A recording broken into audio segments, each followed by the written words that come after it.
My dear drama lovers, welcome back to எம் drama glimpse. இந்த week நம்ம பார்த்துக்கிட்டு இருக்க அந்த டெஸ்டினிங்கிற டிராமாவோட பார்ட் 3 தான் இந்த வீடியோ நம்ம பார்க்க போறோம். இதுக்கு முந்தின உள்ள பார்ட்ஸ் பார்க்காதவங்க கீழே டிஸ்கிரிப்ஷன்ல லிங்க் கொடுத்திருக்கேன், மறக்காம செக் பண்ணிக்கோங்க.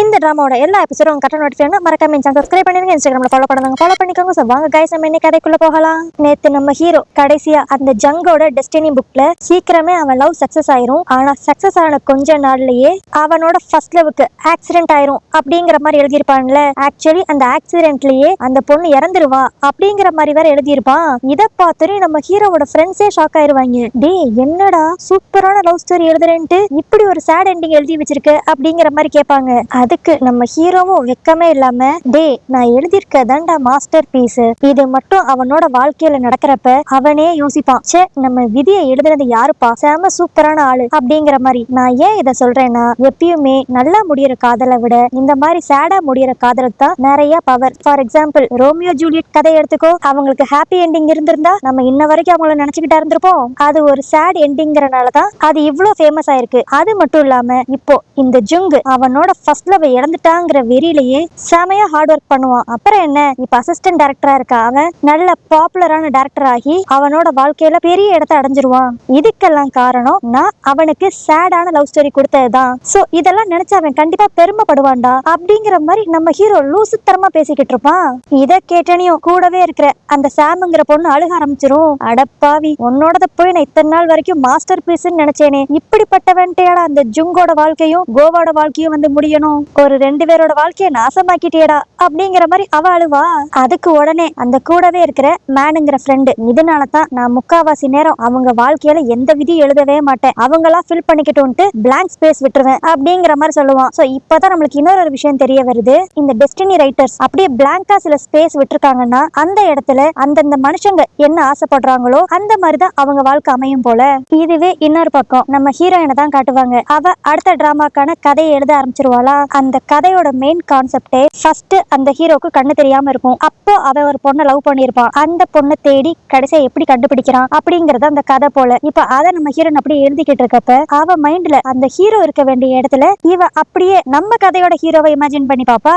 இப்படி நடந்தனையும் அவளுக்கே ஒரு மாதிரி ஷாக் ஆயிரும். ஐயோ என்ன நம்மளுக்கு இவன் மூஞ்சி வந்துட்டு போகுது, நான் எப்படி பார்த்தா இந்த டிராமாவோட ஹீரோ மூஞ்சி தான் நம்மளுக்கு வரணும், நம்மளுக்கு என்னாச்சு, நம்ம கொஞ்ச நாளாவே இந்த ஹவுஸ் ஓனரை பத்தி யோசிச்சுக்கிட்டே இருக்கோமோ அப்படிங்கிற மாதிரி அவ புலம்பிக்கிட்டு இருப்பா. இதுவே இன்னொரு பக்கம் அந்த ஜங்க தான் காட்டுவாங்க. அவனுக்கு இப்ப நம்ம ஹீரோயின் கடைசியா எழுதின ஸ்கிரிப்ட் எல்லாம் வந்து சேருமா, அதெல்லாம் அப்படியே படிச்சு பாத்துக்கிட்டு இருப்பான். அவனை பொறுத்த வரைக்கும் இது நம்ம ஹீரோயினோட அம்மா எழுதியிருக்காங்க அப்படிங்கிற மாதிரி தான் நினைப்பான். ஆனா இத படிக்க படிக்க அவனுக்கு ஏதோ ஒரு ஃபீல் வரும். அதாவது இந்த கதையெல்லாம் எழுதினது நம்ம ஹீரோயினோட அம்மா கிடையாது, ஹீரோயின் தான் எழுதியிருக்கா அப்படிங்கிற மாதிரி நினைப்பான். இவனுக்கு ஏன் அப்படிப்பட்ட ஒரு தாட்ஸ் வரும்னா, அன்னைக்கு இவன் நம்ம ஹீரோயினோட வீட்டுக்கு போனப்ப அவங்க அம்மாவும் சரி நம்ம ஹீரோயினும் சரி ஒரு மாதிரி பதட்டமாவே தான் இருந்திருப்பாங்க. அது மட்டும் இல்லாம அவங்க அம்மா இந்த கதையை பத்தி ரொம்ப பேசினதை விட நம்ம ஹீரோயின் தான் ரொம்ப பேசியிருப்பா. இதனாலேயே இப்ப அவனுக்கு ரொம்ப டவுட் வர ஆரம்பிச்சிரும். இதுவே இன்னொரு பக்கம் நம்ம ஹீரோவை தான் காட்டுவாங்க. நடுவுல டைரக்டர் கிம்னு சொல்லி ஒருத்தர் வந்திருப்பான்ல, அவனோட விதியை யார் எழுதுறாங்கன்னு சொல்லி கண்டுபிடிச்சு இப்ப நம்ம ஹீரோ அவன்கிட்ட போய் மிரட்டிக்கிட்டு இருப்பான். நீ தான் அந்த டைரக்டர் கிம்மோட விதி எழுதுறவனா, அந்த டைரக்டர் கிம் ஆவுனா ஜங்கோட ட்ராக்ல வந்துகிட்டே இருக்கான், சோ நீ ஒழுங்கு மரியாதையா ஜங்கோட வாழ்க்கை நல்லா இருக்கிற மாதிரி அந்த கிம்மோட விதியில நீ எழுதணும் அப்படிங்கிற மாதிரி மிரட்டுவான். அதுக்கு அந்த இன்னொரு டெஸ்டினி ரைட்டரும், அதெல்லாம் நீ சொல்லவே கூடாது, நீ எப்படி ஜங்குக்கு சப்போர்ட் பண்றியோ அதே மாதிரிதான் நான் டைரக்டர் கிம்முக்கு சப்போர்ட் பண்ணுவேன், ஏன்னா அந்த ஜங்குக்கு என்ன திமிர் இருந்தா அன்னைக்கு அந்த டைரக்டர் கிம்ம நடு ரோட்ல இறக்கி விட்டு போயிருப்பான். அதனால நான் கிம்மோட வாழ்க்கையில எனக்கு பிடிச்ச மாதிரி தான் எழுதுவேன், நீ நடுவுல வந்து டிஸ்டர்ப் பண்ணாத அப்படிங்கிற மாதிரி அந்த டெஸ்டினி ரைட்டர் சொல்லுவானா. இதை கேட்டு நம்ம ஹீரோ, என்னது இது நீ சொல்றதெல்லாம் பார்த்தா அந்த டைரக்டர் கிம் மேல உனக்கு ஏதோ சாஃப்ட் கார்னர் இருக்கிற மாதிரி தெரியுதே, நம்ம டெஸ்டினி ரைட்டரோட ரூல்ஸ் உனக்கு ஞாபகம் இருக்குல்ல, நம்ம யாரும் ஹியூமன்ஸ்க்கு மேல எந்த ஒரு ஃபீலிங்ஸ் வச்சுக்க கூடாது, அது கோவமா இருக்கலாம் இல்ல லவ்வா இருக்கலாம் எதுவா வேணாலும் இருக்கலாம், ஆனா எந்த ஒரு கன்சர்னும் அவங்க மேல வரக்கூடாதுங்கிறது தெரியும்ல அப்படிங்கிற மாதிரி நம்ம ஹீரோ சொல்லுவான். ஆனா அதுக்கு உடனே அந்த டெஸ்டினி ரைட்டர், எனக்கு எல்லா ரூல்ஸும் நல்லா தெரியும், அதே மாதிரி கிம்மோட வாழ்க்கையில என்னென்ன எழுதணுங்கிறது எனக்கு தெரியும், நீ போய் ஜங்கோட வாழ்க்கையை போய் பாரு அப்படிங்கிற மாதிரி அந்த டெஸ்டினி ரைட்டர் சொல்லிட்டு அங்க இருந்து கிளம்பிடுவான். அடுத்து இப்ப நம்ம ஹீரோ வீட்டுக்கு வந்து பார்த்தா அவனோட சஜஷன் பாக்ஸ்ல நிறைய லெட்டரா இருக்கும். அது எல்லாம் எழுதினது நம்ம ஹீரோயினா தான் இருப்பா. யோ ஹவுஸ் ஓனர் எப்பயா என்னோட புக் எனக்கு திருப்பி கொடுக்க போற, சீக்கிரம் குடியா அப்படிங்கிற மாதிரி ஒரு 10-15 லெட்டர் எழுதி போட்டிருப்பா. ஆனா இதை எதையுமே நம்ம ஹீரோ பெருசா எடுத்துக்கவே மாட்டான். இப்ப அப்படியே அந்த லெட்டர்லாம் எடுத்துட்டு வந்து குப்பை தொட்டில போடுவானா. குப்பை தொட்டில போட்டுட்டு அப்படியே திரும்பி பார்த்தா நம்ம ஹீரோயின் நிப்பா. யோ ஹவுஸ் ஓனர், லெட்டர் எழுதுன்னு உயிரை வாங்கிட்டு இப்ப அதெல்லாம் அப்படியே தூக்கி குப்பையில போடுறியா? இன்ஃபேக்ட் சொல்ல போனா அதை நீ ஓபன் கூட பண்ணி பார்க்கல அப்படிங்கிற மாதிரி அவ கேட்பா. அதுக்கு உடனே நம்ம ஹீரோ, இங்க பாரு, நீ தான் ஒரு சூப்பரான ரைட்டர் ஆச்சே, சோ உன்னோட லெட்டர் ஓபன் பண்ணாமையே நீ உள்ள என்ன எழுதிருப்பங்கிறது எனக்கு நல்லாவே தெரியும் அப்படிங்கிற மாதிரி சொல்லுவான். இவன் இப்படி சொல்லணும் நம்ம ஹீரோனுக்கு ஷாக் ஆயிரும். நம்ம ஒரு ரைட்டர்னு இவனுக்கு எப்படி தெரியும்? நம்ம இந்த விஷயத்தை பத்தி நம்ம ஃப்ரெண்டு கிட்ட கூட சொல்லலையே அப்படிங்கிற மாதிரி இவ யோசிச்சுக்கிட்டு இருப்பா. அதுக்கடுத்து இப்ப அப்படியே வேமா அவங்க அம்மா கிட்ட போய், அம்மா அந்த ஹவுஸ் ஓனருக்கு நான் ஒரு ரைட்டர்னு தெரிஞ்சிருக்கு, நீங்க எதுவும் சொன்னீங்களா அப்படிங்கிற மாதிரி கேட்பா. அவங்க அம்மாவும், இல்லையே நான் எதுவும் சொல்லலையே, அது மட்டும் இல்லாம நீ ரைட்டருங்கிற விஷயம் அவனுக்கு தெரிஞ்சிச்சுன்னா நம்மளோட வாடகை எல்லாம் கூட்டிடுவானே அப்படிங்கிற மாதிரி அவங்க ஃபீல் பண்ணிக்கிட்டு இருப்பாங்க. இதுவே இன்னொரு பக்கம் நம்ம ஹீரோவை தான் காட்டுவாங்க. அவன் இப்ப அப்படியே நம்ம ஹீரோயினோட டெஸ்டினி புக் எடுத்து, நம்ம ரொம்ப நாளைக்கு இவளோட புக் கலெக்ஷன்ஸ்லாம் நம்ம கூட வச்சுக்க முடியாது, ஏதாவது பிரச்சனை வந்துரும், அதனால பேசாம இதை திரும்பி அவகிட்டே கொடுத்துருவோம், அதுக்கு ஃபர்ஸ்ட் அவளை பக்கத்திலே இருக்கிற ஒரு சூப்பர் மார்க்கெட்டுக்கு வர வைப்போம் அப்படிங்கிற மாதிரி யோசிச்சுட்டு நம்ம ஹீரோயினோட புக்ல இப்ப அப்படியே கோ பக்கத்துல இருக்கிற சூப்பர் மார்க்கெட்டுக்கு வரணும் அப்படிங்கிற மாதிரி எழுதுவானா. சோ இவன் எழுதின உடனேயே நம்ம ஹீரோனுக்கு திடீர்னு சாக்லேட் புட்டிங் சாப்பிடணும் போல ஆசையா இருக்கும். உடனே சரிம்மா, எனக்கு என்னன்னு தெரியல, லைட்டா பசிக்குது, நான் சூப்பர் மார்க்கெட் போயிட்டு வரேன் அப்படிங்கிற மாதிரி கிளம்புவா. இப்போ இவ அங்க போன உடனே நம்ம ஹீரோவும் அந்த இடத்துக்கு வந்துட்டு, எம்மா தெய்வமே, இந்த உன் புக்கு, இனிமேல் இதை கேட்டு என்ன டார்ச்சர் பண்ணாத அப்படிங்கிற மாதிரி சொல்லிட்டு கிளம்புவான். ஆனா இப்ப நம்ம ஹீரோன் என்ன நினைச்சான்னு தெரியல, அப்படியே நம்ம ஹீரோ பின்னாடியே ஃபாலோ பண்ணிட்டே போய், ஹவுஸ் ஓனர், நீங்க ஏன் என்னோட புக் கலெக்ஷன்ஸ் மேல அவ்வளவு ஆர்வமா இருந்தீங்கன்னு நான் தெரிஞ்சுக்கலாமா அப்படிங்கிற மாதிரி கேட்பா. அதுக்கு நம்ம ஹீரோவும், நான் ஒரு சூப்பரான லவ் ஸ்டோரி எழுதிக்கிட்டு இருந்தேன், அதுக்கு எனக்கு கொஞ்சம் ஹெல்ப் தேவைப்பட்டுச்சு, அதனால தான் நான் உன்னோட ஸ்டோரியை கொஞ்சம் ஆட்டையை போட்டுக்கிட்டேன் அப்படிங்கிற மாதிரி சொல்லுவான். அதுக்கு நம்ம ஹீரோயினும், பரவாயில்ல, நீங்க எடுத்தது நல்ல ஒரு டெசிஷன் தான், ஏன்னா என்னோட லவ் ஸ்டோரி எல்லாம் சூப்பரா இருக்கும் அப்படிங்கிற மாதிரி அவ சொல்லுவாளா. அதுக்கு நம்ம ஹீரோவும், நீ சொல்றதெல்லாம் கரெக்ட் தான், ஏன்னா உன்னோட லவ் ஸ்டோரி நான் ரெஃபரன்ஸை வச்சு எழுதின கதைக்கு எல்லாரும் அவ்வளவு பாராட்டு, ஆனா பாராட்டுறவங்க ஷார்ட் டைம்க்கு மட்டும்தான் என்ன பாராட்டுறாங்க, கொஞ்ச நேரத்திலேயே என்ன திட்டுறாங்க இல்லைன்னா அழுகுறாங்க அப்படிங்கிற மாதிரி நம்ம ஹீரோ அவனோட ஃப்ரெண்ட்ஸ் சாம் பத்தியும் மேன் பத்தியும் சொல்லுவான். ஏன்னா கடைசியா நம்ம ஹீரோ எழுதின ட்விஸ்டடான சீன்ல அந்த மேன் திட்டி இருப்பான், அந்த சாம் அழுகவே செஞ்சிருப்பாள்ல, அதத்தான் மீன் பண்ணி சொல்றான். ஆனா இப்படி இவங்க பேசிக்கிட்டு நடந்துட்டு வரப்ப நம்ம ஹீரோக்கு ஏதோ ஒண்ணு வீடா தெரியும். என்னது இது, நம்ம இவ்வளவு தூரம் பேசிக்கிட்டு நடந்துட்டு வந்திருக்கோமே, இதுல ஏதோ ஒண்ணு சரியில்லாத மாதிரி இருக்கே அப்படிங்கிற மாதிரி யோசிப்பான். அப்படியே இப்ப நம்மளுக்கு நம்ம ஹீரோவோட ஆபீஸ காட்டுவாங்க. அங்க பார்த்தா நம்ம ஹீரோவோட ஃப்ரெண்ட் அந்த மேன் இருக்கான்ல, அவன் நம்ம ஹீரோயினோட டெஸ்டினி புக்கை எடுத்து கோவும் அவளோட ஹவுஸ் ஓனரும் கிட்டத்தட்ட 1 மணி நேரமான்ட்டு பேசிக்கிட்டே நடந்துட்டு போகணும் அப்படிங்கிற மாதிரி எழுதி வச்சிருப்பான். அதுதான் இப்ப நம்ம ஹீரோக்கு ரிஃப்ளெக்ட் ஆகுது. அதுக்கடுத்து இப்ப நம்ம ஹீரோ அப்படியே, இங்க பாரு, நம்ம கிட்டத்தட்ட 1 மணி நேரமா பேசிக்கிட்டே நடந்துட்டு வந்திருக்கோம், எனக்கு தெரிஞ்சு இது சரியா படல, ஏதாவது பிரச்சனை ஆயிருமோன்னு தோணுது அப்படிங்கிற மாதிரி அவன் சொல்லுவான். அதுக்கு நம்ம ஹீரோயின், என்னங்க இது, ஒரு ஹவுஸ் ஓனரும் வாடகைக்கு இருக்கிறவங்களும் பேசிக்கிறது அவ்வளவு குத்தமா என்ன அப்படிங்கிற மாதிரி அவ கேட்பா. அதுக்கு நம்ம ஹீரோ சிரிச்சுக்கிட்டே, நான் உன்னோட ஹவுஸ் ஓனரா மட்டும் இருந்தா பரவாயில்லையே, நான் தான் உன்னோட விதியை எழுதுறவனாச்சே அப்படிங்கிற மாதிரி சொல்லுவான். ஆனா நம்ம ஹீரோயின் இது பெருசாலாம் எடுத்துக்க மாட்டா. அவ ஹவுஸ் ஓனருக்கு ஏதோ மரம் கழட்டு போய் பேசுறான் அப்படிங்கிற மாதிரி இதை ஃபன்னா தான் எடுத்துக்குவா. இப்ப உடனே நம்ம ஹீரோயின் அப்படியே ஃபன்னா, சரி நீங்க தான் என்னோட விதியை எழுதுறீங்க, கொஞ்சம் நல்லா பார்த்து எழுதுங்க அப்படிங்கிற மாதிரி அவ சொல்லுவாளா. இவ இப்படி சொன்ன உடனே நம்ம ஹீரோக்கு, இவன் இப்ப ரீசெண்டா ஜங்கோட புக்ல எழுதிருப்பான்ல, நம்ம ஹீரோயின் ஒரு ஆக்சிடென்ட்ல இறந்துருவா அப்படிங்கிற மாதிரி, அது இவனுக்கு ஸ்ட்ரைக் ஆகும். ஒரு செகண்ட்ல நம்ம ஹீரோவே நம்ம ஹீரோயினுக்காக லைட்டா ஃபீல் பண்ண ஆரம்பிச்சிருவான். அதுக்கடுத்து இப்படி ரொம்ப தூரம் நடந்து வந்தனால நம்ம ஹீரோயின் அப்படியே டயர்ட் ஆகி அவ வாங்கின புட்டிங் எல்லாம் எடுத்து சாப்பிட்டுக்கிட்டு இருப்பாளா. நம்ம ஹீரோவும், ஐயோ எனக்கும் டயர்டா இருக்கு அப்படிங்கிற மாதிரி அவகிட்ட இருந்து ஒண்ணு புடுங்கி சாப்பிட்டுக்கிட்டு இருப்பான். அப்போ நம்ம ஹீரோக்கு என்னாச்சுன்னு தெரியல, அப்படியே நம்ம ஹீரோயினை திரும்பி பாப்பானா. அங்க பார்த்தா அவ அப்படியே அழகா சன்செட்டை ரசிச்சுக்கிட்டே அதை சாப்பிட்டுக்கிட்டு இருப்பா. இதை பார்த்துன்னு நம்ம ஹீரோ அவனையே அறியாம அப்படியே ஸ்மைல் பண்ணுவான். அதுக்கடுத்து இப்ப நம்ம ஹீரோயின் அவளோட வீட்டுக்கு வந்துருவாளா. வந்த உடனேயே இப்ப நம்ம ஹீரோ ரிட்டர்ன் பண்ண அந்த புக்கை தான் அவ செக் பண்ணிக்கிட்டு இருப்பா, ஏதாண்டு கிழிஞ்சிருக்கா அப்படிங்கிற மாதிரி. பார்த்தா நம்ம ஹீரோ ஒரு 2 பேஜை மொத்தமா கிழிச்சு எடுத்திருப்பான். இதை பார்த்தனே அவளுக்கு செமையா டென்ஷன் ஆயிரும். நம்ம ஹீரோனுக்கு டென்ஷன் ஆன உடனே திரும்பி புட்டிங் சாப்பிடணும் போல இருக்கும். இப்படி நடந்தனே அவளுக்கே ஒரு மாதிரி டவுட்டா இருக்கும், என்னடா இது, கொஞ்ச நேரத்துக்கு முன்னாடிதான் நம்மளுக்கு புட்டிங் சாப்பிடணும்னு கிரேவிங்ஸா இருந்துச்சு, இப்ப திரும்பி அதே மாதிரி கிரேவிங்ஸா இருக்கே அப்படிங்கிற மாதிரி. என்னன்னு பார்த்தா நம்ம ஹீரோ தான் நம்ம ஹீரோயினோட டெஸ்டினி புக்ல அப்படி எழுதி வச்சிருப்பான், கோ திரும்பி அந்த புட்டிங்க வாங்குறதுக்காக சூப்பர் மார்க்கெட் வரணும் அப்படிங்கிற மாதிரி. அதுக்கடுத்து அதுக்கடுத்து நம்ம ஹீரோயின் அப்படியே அவ ஃப்ரெண்டு கிட்ட பேசிக்கிட்டே அந்த சூப்பர் மார்க்கெட்டுக்கு நடந்து போய்கிட்டு இருப்பாளா. அப்ப அவ ஃப்ரெண்டு கேப்பா, உனக்கும் ஜங்குக்கும் இப்ப லவ் ட்ராக் ஏதாவது ஓடுதா அப்படிங்கிற மாதிரி. அதுக்கு நம்ம ஹீரோயின், எங்க 2 பேருக்கு எங்கிட்ட லவ் ட்ராக் ஓட, அப்படிலாம் எனக்கு எந்த ஒரு ஃபீலிங்ஸும் இல்ல அப்படிங்கிற மாதிரி நம்ம ஹீரோயின் சொல்லுவா. அதுக்கு உடனே அவ ஃப்ரெண்டு, என்னது உனக்கு இன்னும் ஃபீலிங்ஸ் வரலையா? உங்க லவ் ஸ்டோரி என்னமோ நீ 12th படிக்கிறப்ப ஒரு கதை எழுதுனியே அதே மாதிரிதான் நடந்துகிட்டு இருக்கு. அப்படி பார்த்தா உனக்கு இன்னொரு ஃபீலிங்ஸ் வந்திருக்கணுமே அப்படிங்கிற மாதிரி அவ ஜாலிக்கு கலாய்ப்பா. இதை கேட்டோடனே நம்ம ஹீரோயின், ஐயோ அந்த மாதிரி மட்டும் நடந்துடவே கூடாது, நல்லா யோசித்து பாரு, அந்த கதையில நான் கடைசியா என்ன எழுதியிருப்பேன், அவங்க 2 பேரும் சேர்றப்ப அந்த பொண்ணுக்கு ஆக்சிடென்டா இறந்துருவான்னு எழுதியிருப்பேன். அது மட்டும் என் வாழ்க்கையில நடந்துச்சுன்னா நாளை இறந்து போயிருவேன். ஐயோ அப்படி மட்டும் நடந்துடவே கூடாது அப்படிங்கிற மாதிரி நம்ம ஹீரோயின் பேசிட்டே நடந்துட்டு வருவாளா. அப்போ ஆப்போசிட்ல பார்த்தா நம்ம ஹீரோ வந்து நிப்பான். இவனை பார்த்தனே நம்ம ஹீரோயின் அப்படியே, சரி நான் உன்கிட்ட அப்புறம் பேசுறேன் அப்படிங்கிற மாதிரி போனை வச்சுட்டு நம்ம ஹீரோ கிட்ட போய், ஏன் என்னோட புக்ல இருக்க பேப்பர்ஸை கிழிச்சிங்க அப்படின்ட்டு கேட்கலான்ட்டு போவா. ஆனா அவ பக்கத்துல போன உடனே நம்ம ஹீரோ இப்ப அப்படியே, இல்ல நீ சாக கூடாது, தயவு செஞ்சு செத்துறாத அப்படிங்கிற மாதிரி சொல்லுவான். இத கேட்டனையும் ஒரு செகண்ட்ல நம்ம ஹீரோயினே ஃபர்ஸ்ட் ஷாக் ஆயிருவா. அப்புறம் தான் யோசித்து பாப்பா, ஓ இவன் நம்ம ஸ்கூல் டைம்ஸ்ல எழுதின புக்கை பார்த்துட்டு இப்படி வந்து உளறானா அப்படிங்கிற மாதிரி சிரிக்க ஆரம்பிச்சிருவா. ஆனா அப்பன்னு பார்த்து நம்ம ஹீரோக்கு ஒரு மாதிரி அவனோட நெஞ்சே வலிக்கிற மாதிரி இருக்கும். அப்ப அவன் மைண்டுக்கு வரதெல்லாம் ஒண்ணுதான், இந்த டெஸ்டினி ரைட்டர்ஸோட ரூல்ஸ் படி இவங்க ஹியூமன்ஸ் மேல எந்த ஒரு ஃபீலிங்ஸும் வச்சுக்கவே கூடாது. அந்த பாயிண்ட் மட்டும் இப்ப நம்ம ஹீரோ மைண்ட்ல வந்துகிட்டே இருக்கும். உடனே இப்ப நம்ம ஹீரோ அப்படியே நம்ம ஹீரோயின் கிட்ட, எனக்கு திடீர்னு உள்ள ஏதோ செய்யுது அப்படிங்கிற மாதிரி சொல்லுவானா. ஆனா அதுக்கு நம்ம ஹீரோயின், ஐயோ ஹவுஸ் ஓனர் என்னாச்சு, வயிற்றுக்கு எதுவும் சேரலையா, சாப்பிட்டது எதுவும் ஒத்துக்கலையா அப்படிங்கிற மாதிரி கேட்பா. உடனே நம்ம ஹீரோவும், கரெக்ட், நீ எனக்கு அப்ப ஒரு புட்டிங் கொடுத்தல, அதுதான் ஏதோ வேலையை காட்டுதுன்னு நினைக்கிறேன், மத்தபடி எந்த ஃபீலிங்ஸும் இருக்காது, நான் திரும்பி அதை போய் சாப்பிட்டு ட்ரை பண்ணி பாக்குறேன் அப்படின்ட்டு ஃபிராக்ஷன் ஆஃப் செகண்ட்ல நம்ம ஹீரோயின் கிட்ட நின்னுகிட்டு இருந்தவன் இப்ப அப்படியே டக்குன்ட்டு பக்கத்துல இருந்து சூப்பர் மார்க்கெட் குள்ள போயிருவான். இதை பார்த்தனே நம்ம ஹீரோயினுக்கு ஒன்னும் புரியாது. உண்மையிலேயே அவன் டக்குன்னு அங்க போயிட்டானா, இல்லனா நம்ம தான் என்ன நடந்துச்சுன்னு சரியா பாக்கலையா அப்படிங்கிற மாதிரி குழம்பி போயிருவா.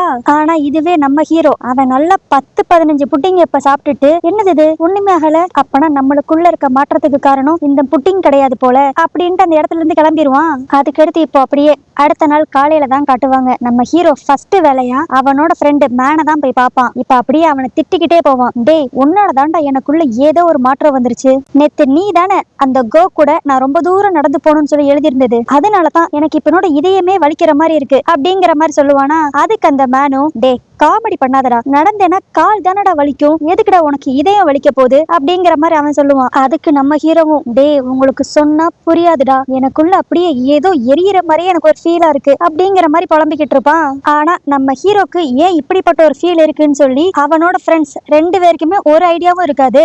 அப்பதான் நம்ம ஹீரோ சொல்லுவான், எனக்கு அந்த கோ பக்கத்துல போனாவே என்னோட இதயமே ஒரு மாதிரி நெருப்புல இருக்கிற மாதிரி இருக்கு அப்படிங்கிற மாதிரி நம்ம ஹீரோ சொல்லுவான். அதுக்கு உடனே அந்த கூட இருந்த மேன் இப்ப அப்படியே, ஒருவேளை இதெல்லாம் நடக்கிறதுக்கான காரணம் அன்னைக்கு அந்த ஜங்கு தெரியாம அவனோட டெஸ்டினி புக்லயே காஃபியை கொட்டி சிலதெல்லாம் அழிச்சிட்டானே அதனாலயா இருக்குமோ அப்படிங்கிற மாதிரி சொல்லுவான். இப்ப இதை கேட்டோனையும் நம்ம ஹீரோக்கு ஒரு ஐடியா ஸ்ட்ரைக் ஆகும். என்னன்னா நம்ம ஹீரோ வந்து நம்ம ஹீரோயின் சீக்கிரமே கார் ஆக்சிடென்ட்ல இறந்துருவா அப்படிங்கிற மாதிரி எழுதியிருப்பான்ல, அதை இப்ப அழிக்கணும்னு சொல்லி அவன் முடிவு பண்றான். அதனால இப்ப அப்படியே அடுத்த நாள் ஸ்ட்ரைட்டா நம்ம ஹீரோ அந்த ஜங்க போய் மீட் பண்ணுவான். இப்ப நம்ம ஹீரோ அந்த ஜங்கு கிட்ட போய், நீ என் மேல காஃபியை ஊத்தணும்னா நான் என்ன பண்ணணும் அப்படிங்கிற மாதிரி கேட்பான். அதுக்கு அந்த ஜங்கும், நீ எதுவுமே பண்ண தேவையில்ல, உன் மூஞ்ச பார்த்தாவே எனக்கு காஃபி ஊத்தணும் போலதான் இருக்கு அப்படிங்கிற மாதிரி சொல்லுவானா. உடனே இப்ப நம்ம ஹீரோ, வெயிட் பண்ணு, இப்பயே ஊத்திராத, நான் 3 வரைக்கும் கவுண்ட் பண்றேன், அதுக்கடுத்து ஊத்து அப்படின்னு சொல்லிட்டு இப்ப அந்த டெஸ்டினி புக் எடுக்கலான்ட்டு போவான். ஆனா அதுக்குள்ள ஆப்போசிட்ல அந்த டைரக்டர் கிம் வந்து இந்த காஃபியை தட்டி விட்டுருவானா. இப்ப அது ஸ்ட்ரைட்டா நம்ம ஹீரோவோட மூஞ்சிலே வந்து கொட்டிரும். சோ இப்ப இதனால நம்ம ஹீரோ என்ன நினைச்சு வந்தானோ அது நடக்காம போயிருச்சு. உடனே இப்ப நம்ம ஹீரோக்கு அந்த டைரக்டர் கிம்மோட டெஸ்டினி ரைட்டர் மேலதான் செம கடுப்பாகும். டேய் டெஸ்டினி ரைட்டர், நீ எப்ப பார்த்தாலும் என்னோட லைன்லயே கிராஸ் பண்ணிக்கிட்டு இருக்கடா அப்படிங்கிற மாதிரி அவன மனசுக்குள்ளே திட்டிக்குவான். அதுக்கடுத்து நம்ம ஹீரோ இப்ப அப்படியே கடுப்பா அந்த டைரக்டர் கிம்மோட டெஸ்டினி ரைட்டரை போய் திட்டலான்ட்டு கிளம்புவானா. ஆனா அங்க பார்த்தா அவனுக்கு பதிலா வேற யாரோ இருப்பாங்க. அப்புறம் தான் நம்ம ஹீரோக்கு ஒரு விஷயமே தெரிய வரும், அந்த டைரக்டர் கிம்மோட டெஸ்டினி ரைட்டர் இப்போ கொஞ்ச நேரத்துக்கு முன்னாடி தான் எலிமினேட் ஆயிருக்கான். அதாவது சொல்ல போனா மொத்தமா டிஸப்பியர் ஆயிட்டான். என்னன்னு பார்த்தா இந்த டைரக்டர் கிம்மோட டெஸ்டினியை ஒருத்தன் எழுதுனான்ல, அந்த டெஸ்டினி ரைட்டர் தான் நம்ம சூப்பர் மார்க்கெட்ல ஒரு கேஷியர் பொண்ணு பார்த்திருப்போம்ல, அவளோட விதியவும் எழுதியிருப்பான். கடைசியா அந்த பொண்ணோட விதியில அவளுக்கு ஒரு 5 லட்சம் கேஷ் கிடைக்கிற மாதிரி அவன் எழுதியிருப்பான். ஆனா இந்த கேஷ் அந்த பொண்ணுக்கு கிடைச்ச உடனேயுமே அந்த பொண்ணோட அப்பா வந்து அவகிட்ட சொல்லிட்டு அது வலுக்கட்டாயமா வந்து புடிங்கிட்டு இருந்திருப்பான். இத பார்த்தனையும் அந்த டெஸ்டினி ரைட்டருக்கு செமையா கடுப்பாகி அவனோட மேஜிக் பவரை யூஸ் பண்ணி அந்த பொண்ணோட அப்பா மேல அப்படியே கார் ஏத்த ட்ரை பண்ணிருப்பான். சோ இப்படி அவன் பண்ணனால அவன் டெஸ்டினி ரைட்டர்ஸோட விதியவே மீறிட்டான். அவனையும் மறந்து அந்த பொண்ணுக்காக இறக்கப்பட்டு இன்னொரு ஹியூமன் மேல கோவத்தை காமிச்சிருக்கான். இதுவுமே ஒரு விதமான ஃபீலிங் தான் அப்படின்னு சொல்லிட்டு அவனை அந்த ஸ்பாட்லி எலிமினேட் பண்ணிருப்பாங்க. இதெல்லாம் கேட்டனையும் நம்ம ஹீரோக்கு ஒரு மாதிரி பதட்டமாயிரும். நம்ம ஹீரோ இப்படி டென்ஷனா இருக்கிறத பார்த்தனையும் அந்த மேனுக்கு ஒரு மாதிரி சந்தேகமா இருக்கும். ஒருவேளை இவனுக்கு அந்த கோ மேல எதுவும் இன்ட்ரெஸ்ட் இருக்குமோ அப்படின்ட்டு இப்ப உடனே அந்த கோவோட விதி புக்கை எடுத்து நம்ம ஹீரோயினும் அந்த ஜங்கும் இன்னைக்கு மீட் பண்ணி அவங்களுக்குள்ள இருக்க ஃபீலிங்ஸை டெவலப் பண்ணிக்கணும் அப்படிங்கிற மாதிரி எழுதுவான். இப்போ இவன் எழுதின மாதிரியே அந்த ஜங்கு வந்து நம்ம ஹீரோயினை மீட் பண்ணி, உங்க அம்மா ரீசெண்டா இப்பதான் 7th எபிசோட எங்களுக்கு எழுதி அனுப்பிச்சாங்க, அதோட கதை சூப்பரா இருந்துச்சு அப்படிங்கிற மாதிரி நம்ம ஹீரோயின் கிட்ட பேச்சு கொடுப்பான். இதை கேட்டோன்னே நம்ம ஹீரோயின் செமையா சந்தோஷப்படுவாளா. சோ இதுலயே இப்ப அந்த ஜங்கு கன்ஃபார்ம் பண்ணிடுவான், ஓகே இந்த கதையெல்லாம் எழுதுறது இவங்க அம்மா கிடையாது கோதா அப்படிங்கிற மாதிரி. அதுக்கடுத்து அப்படியே அந்த ஜங்கு, சரி நான் உங்களோட ஹவுஸ் ஓனரை பத்தி கொஞ்சம் விசாரிக்கணும், ஏன்னா நேத்து அவர் என்னோட ஆபீஸ்க்கு வந்து ரொம்ப வியர்டா நடந்துகிட்டாரு அப்படிங்கிற மாதிரி அந்த ஜங்கு சொல்லுவான். அதுக்கு நம்ம ஹீரோயினும், நீ அவரை பத்தி எல்லாம் பெருசா எடுத்துக்காத, அவர் இப்படிதான் அப்பப்ப நட்டு கலண்ட மாதிரி ஏதான் பண்ணிக்கிட்டே இருப்பாரு அப்படிங்கிற மாதிரி இவங்க 2 பேரும் இங்க பேசிக்கிட்டு இருப்பாங்க. அதுக்கடுத்து அந்த ஜங் அப்படியே, சரி எனக்கு லேட் ஆயிடுச்சு நான் கிளம்புறேன் அப்படிங்கிற மாதிரி கிளம்பிடுவான். அதுக்கடுத்து நம்ம ஹீரோயின் அப்படியே லிப்ட்ல அவளோட ஃப்ளோருக்கு போகலாம்னு நினைப்பா. அப்பதான் அவளுக்கு டக்குன்னு ஸ்ட்ரைக் ஆகும், இந்த ஹவுஸ் ஓனரோட ஆபீஸும் மேலதானே இருக்கு, அவர் ஏன் இப்படி வர வர லூசுத்தனமா நடந்துக்கிறாரு, பேசாம அவரை போய் ஸ்ட்ரைட்டா மீட் பண்ணி பேசிடலாம் அப்படின்ட்டு டாப் ஃப்ளோரோட பட்டன் அமுக்குவாளா. இவ அந்த பட்டனை அமுக்குன உடனே மேல இருக்கிற 3 பேருக்கும் தெரிஞ்சிரும் யாரோ இங்க வராங்க அப்படிங்கிற மாதிரி. சோ உடனே அப்படியே அந்த லிப்ட்ல யாரு வரா அப்படிங்கிற மாதிரி இவங்க மேஜிக் பவர் யூஸ் பண்ணி பாப்பாங்களா. பார்த்தா நம்ம ஹீரோயின் தான் மேல வந்துகிட்டு இருப்பா. உடனே இப்ப இவங்க 3 பேரும் செமையா டென்ஷன் ஆயிருவாங்க. ஐயோ ஒரு ஹியூமன் மட்டும் இந்த இடத்துக்குள்ள வந்துட்டானா இங்க ஒரு பெரிய பிரச்சனையே நடந்துருமே, நம்ம எதான் பண்ணி இப்ப அவ இங்க வரதுல இருந்து தடுக்கணுமே அப்படிங்கிற மாதிரி இவங்க 3 பேரும் டென்ஷனா டிஸ்கஸ் பண்ணிக்கிட்டு இருப்பாங்க. உடனே இப்ப நம்ம ஹீரோ டக்குன்னு நம்ம ஹீரோயினோட விதி புக்கை எடுத்து கோ வந்துகிட்டு இருக்க லிப்ட் அப்படியே பாதியிலே ஸ்டக் ஆகணும் அப்படிங்கிற மாதிரி எழுதிடுவான். இப்ப லிப்ட் நின்னனையும் நம்ம ஹீரோயின் ஃபர்ஸ்ட் நார்மலா தான் ஹெல்ப் ஹெல்ப் அப்படிங்கிற மாதிரி கத்துவா. உடனே நம்ம ஹீரோ இப்ப அப்படியே மேன் கிட்ட அந்த செக்யூரிட்டி கார்டோட விதி புக் எடுத்து அவனை இங்க மேல ஹெல்ப்புக்கு வர சொல்லி அதுல எழுது அப்படிங்கிற மாதிரி சொல்லுவான். அந்த மேனும் அதை எடுத்து எழுதலான்னு போறப்பதான் இவங்களுக்கு இன்னொரு விஷயமே தெரிய வரும், அந்த செக்யூரிட்டி கார்டு 2 நாளைக்கு முன்னாடிதான் வேலையை விட்டு நின்றுப்பான். சோ இப்ப நம்ம ஹீரோயினை டக்குன்னு போய் யாராலையும் காப்பாற்ற முடியாது அப்படிங்கிற விஷயம் இவங்களுக்கு தெரிஞ்சனையும் அந்த மேன் இப்ப நம்ம ஹீரோவை பிடிச்சு நல்லா திட்டுவான். அவசரப்பட்டு ஏண்டா அப்படி ஒரு விஷயத்த அந்த நோட்ல எழுதுன, இப்ப பாரு அவ அங்க மாட்டிக்கிட்டு இருக்கா அப்படிங்கிற மாதிரி அவன் நம்ம ஹீரோவை பிடிச்சு திட்டுவான். இதுவே இன்னொரு பக்கம் லிப்ட்ல இருக்க நம்ம ஹீரோயினை பார்த்தா அவ ரொம்ப நேரம் ஆனனால இப்ப அப்படியே பயத்துல அழுகவே ஆரம்பிச்சிருவா. இத பார்த்த அந்த சாம் பொண்ணு, அழுகுறாங்க அப்படிங்கிற மாதிரி சொல்லுவா. அதுக்கு அந்த மேனும், ஆமா நான் தான் பாத்துக்கிட்டு இருக்கேன்ல கோ அழுகுறா அப்படிங்கிற மாதிரி அவன் சொல்லுவான். ஆனா அதுக்கு அந்த சாம் இப்ப அப்படியே, நான் கோவை பத்தி பேசல, நான் நம்ம ஃப்ரெண்டு ஷின்ன பத்தி பேசுறேன், அவ அழுததை பார்த்து இவனும் அழுகுறான் அப்படிங்கிற மாதிரி நம்ம ஹீரோவை பத்தி சொல்லுவா.